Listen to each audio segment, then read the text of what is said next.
Manhã de domingo, hoje dia 28 de junho de 2026. Nós os saudamos com a paz do Senhor. Amém. Que a paz de Deus esteja sobre todos nós. Que a graça do Senhor Jesus nos faça mais do que vencedores. Porque estamos aqui pela graça, pela misericórdia dele. Nós somos os vossos irmãos em Cristo, Fernando e Esther Koenig, e todos os dias nós temos essa responsabilidade de transmitir para os nossos queridos irmãos a santa palavra do Senhor, sempre na simplicidade de Cristo Jesus. Nunca podemos nos esquecer disso. Às vezes nós queremos fazer diferente e não dá certo. Não. É Ele sempre e por Ele. Orientados pelo glorioso Espírito Santo, nós vamos chegando cada dia mais perto do Senhor.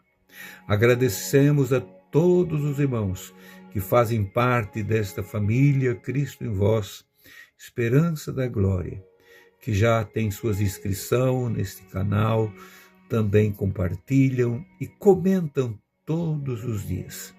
Nos falam das suas dores e aflições, dão testemunhos. É uma família que vai crescendo cada dia mais. E nós queremos agradecer a Deus por todos vós.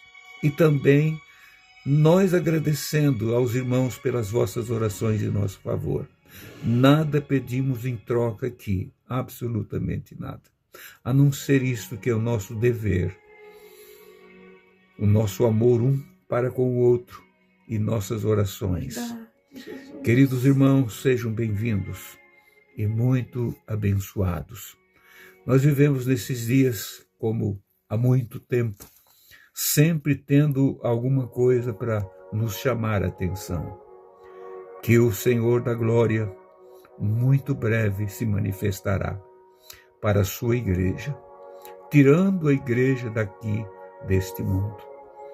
O Senhor, Criador de todas as coisas, antes de criar o mundo, Ele preparou-nos um lugar que só Ele sabe o endereço. Só o Espírito Santo que está aqui, junto conosco, o próprio Espírito do Senhor Jesus, pois Ele veio, deu a vida por nós e voltou, Ele sabe o endereço.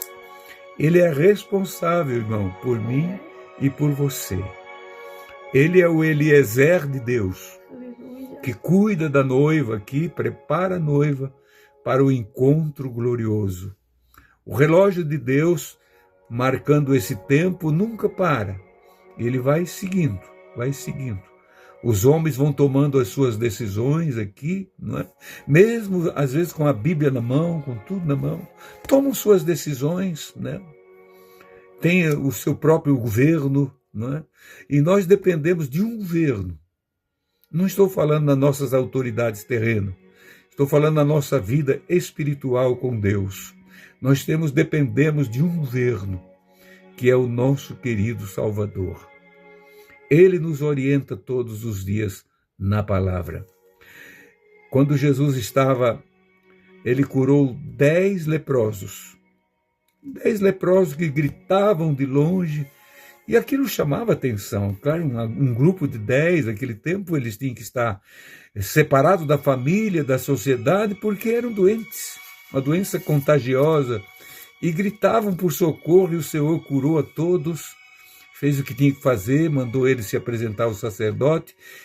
Pensou todos, Jesus não pensou, porque Jesus sabe todas as coisas, mas dos 10, só um voltou para agradecer a Deus. Se jogou aos pés do Senhor e era um estrangeiro. Era um estrangeiro. E o Senhor se admirou com aquilo. Aquilo chamou a atenção de alguém, e ali estavam os fariseus, capítulo 17 do Evangelho de São Lucas. Ali estavam os fariseus e interrogaram Jesus, aproveitaram aquele momento e interrogaram a Jesus sobre o reino dos céus. como se quando é que tu vai te manifestar como nosso governo? Nós estamos aí sobre o cativeiro ou sobre o duro regime romano. Quando é que tu vai nos libertar disso aí? Quando é que tu vai te manifestar como nosso governo?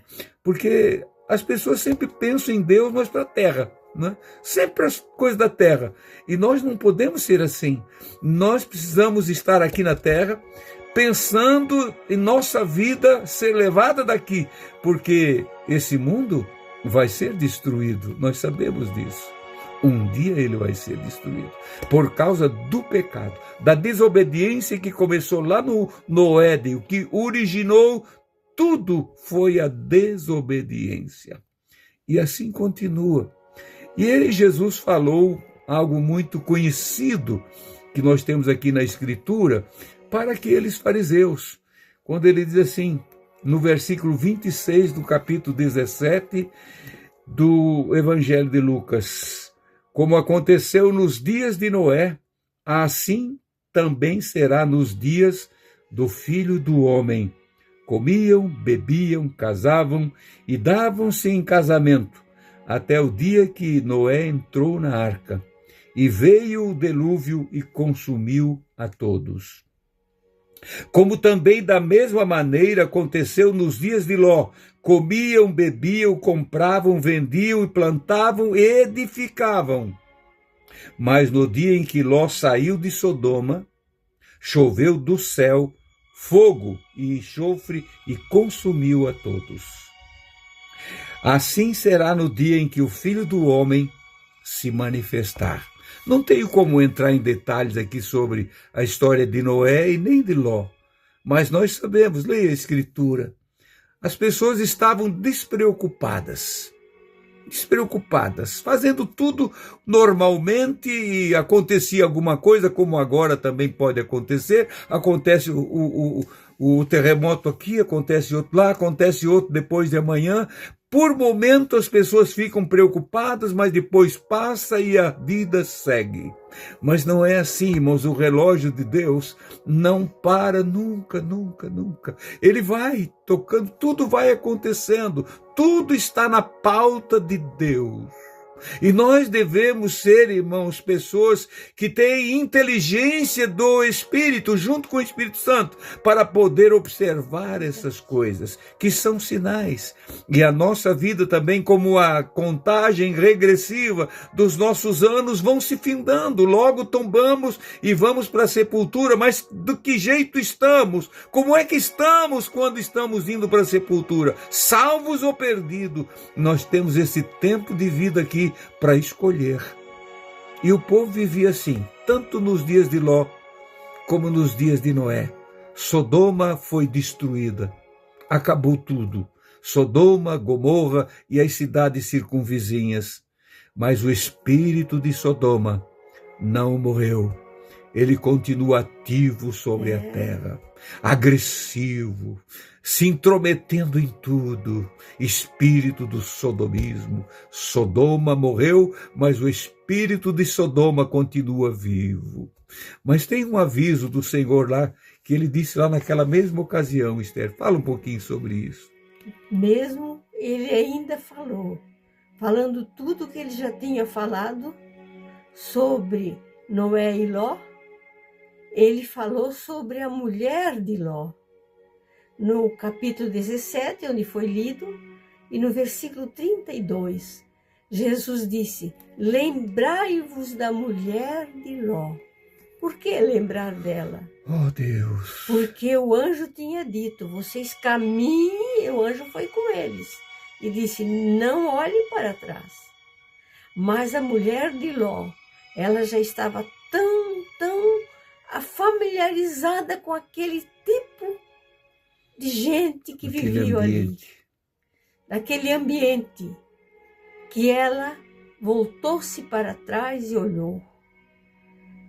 Ai, irmãos, lá ela ficou, plantada como uma estátua, que até hoje se vê uma pedra lá, com o passar desses milênios, claro que vai mudando por causa do tempo. A gente vê hoje aqui também pedras que mudam, aparência, mas ela está lá, representando a mulher de Ló que Jesus falou.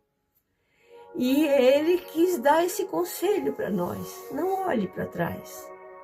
Irmãos, ai daqueles que estão seguindo para Sião, para morar nessa cidade santa, e olham para trás.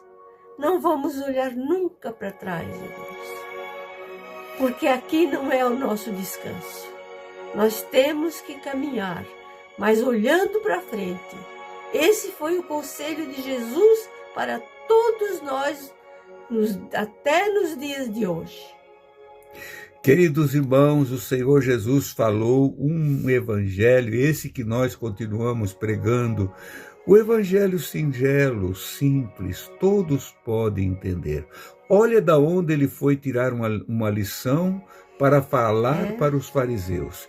Os fariseus ouviram, o primeiro deles, Jesus disse nos versículos anteriores a esse que eu li, dizendo assim: olha, o reino de Deus não tem aparência exterior, mas o reino de Deus deve estar ou está dentro de cada um de nós, de cada um de vós. Irmãos, se nós não manter a essência do reino de Deus dentro de nós, essa ligação com Ele, desse reino eterno, se nós nos esquecer, é porque nós estamos olhando para trás. Olhando para trás. Por que Ló foi habitar em Sodoma? Ele poderia ter ficado fora de Sodoma quando ele escolheu, quando Abraão deu a oportunidade dele, o direito dele escolher. Escolha para onde. Se tu subir, eu desço. Se tu descer, eu subo. E Ló, com os olhos cheio de concupiscência, escolheu a terra plana, as planícies que lembravam o Egito, e desceu de acampamento em acampamento. De acampamento em acampamento, ele entrou em Sodoma. E quando entrou lá, ele viu agora, com os próprios olhos, aonde ele estava. Meu querido irmão, não desça para Sodoma, para não ter que ser arrancado de lá e ainda você ficar tão familiarizado, como a Esther falou, com aquele ambiente maligno de você olhar para trás e ficar. Não desça para Sodoma. Ló, repito, de acampamento em acampamento foi descendo, até que entrou na cidade de Sodoma. Meu querido irmão, como é difícil você conquistar uma posição de salvo. Como é difícil você conquistar o teu perdão. Porque o inimigo trabalha tanto contra nós. Ele luta para nós não nos chegar ao Senhor. Ele não quer perder ninguém. O diabo não quer perder. Mas quando nós, o ser humano, tem essa força dada pelo Senhor, o Espírito Santo começa a convencer ele do pecado, não querendo que ele se perca, e da justiça e do juízo de Deus. E nós entendemos, os nossos olhos se abrem. Agora nós queremos estar perto do Senhor. Queremos fazer a vontade dele. Agora chega um determinado tempo que nós vamos deixar ser enganados outra vez. Não, meu irmão. Não volte atrás. Oh, Deus. Não chegue perto de Sodoma. Sodoma foi destruída totalmente, mas o espírito de Sodoma continua vivo. Ele está por aí, dominando, querendo dominar o mundo. Mas a igreja do Senhor, lavada e remida no sangue do Cordeiro, vai passando, vai entrando. Não é com forças próprias que nós andamos, irmãos, nós não temos como andar, mas é o Senhor que nos ajuda, o Senhor que nos anima cada dia. Querido irmão e irmã, você que está triste e abatido no caminho, quantas vezes você pensa em voltar atrás, senta no lado do caminho e fica meditando, dá crédito para outros que estão à margem do caminho? Não pare. Não pare no caminho. Siga adiante. Vá em frente. E o Senhor estará te dando graça e força para chegar às mansões eternas, aonde nós vamos estar livres para sempre deste mundo corrompido, meus amados irmãos. Não vamos mais ouvir essas tristes notícias de desastres naturais, de guerras criadas pelos homens, de guerra entre os que se chamam filhos de Deus. Nós não vamos ver mais nada disso. Não vamos nos acampar, mas vamos andar. Nós não temos um lugar aqui nessa terra que vai nos dar refúgio, mas lá no alto, além do sol, além das estrelas, o Senhor preparou um lugar para mim e para você. Creia nisso. Creia na palavra da salvação. Te santifique. Reserve a tua vida para o Senhor. E Ele vai te dar graça e poder. E tu vais vencer a tribulação. Querido Deus, nosso Pai, no nome santo de Jesus, mais uma vez, Espírito Santo, aleluia, quero te agradecer, porque tens me ajudado até aqui, tens nos feito vencer. Oh, quantas vezes tu tens falado alto conosco. Sim, Pai, como um pai chamando a atenção do filho. Sim, Deus, livrando-nos de coisas terríveis, porque tu és o que tens a responsabilidade de conduzir a tua igreja, a igreja do Senhor, até o fim, entregando-nos ao Filho do teu Senhor. Querido Pai, aleluia, bendito é o teu nome, Jesus. Nós te agradecemos pela oportunidade dada a nós. Sim, Pai de amor, que nenhum de nós, que nenhum dessa família Cristo em Vós, Esperança da Glória, que estamos todos os dias juntos aqui, nós venhamos se perder, mas todos nós chegarmos diante de Ti naquele dia e levantar, Senhor, as nossas mãos e glorificar o Teu nome na Tua presença, Pai, em nome de Jesus. Eu te agradeço. Amém e amém. Amados irmãos, santos do Senhor, até amanhã, se o Senhor nos permitir, a gente volta a estar aqui com vocês. Aleluia.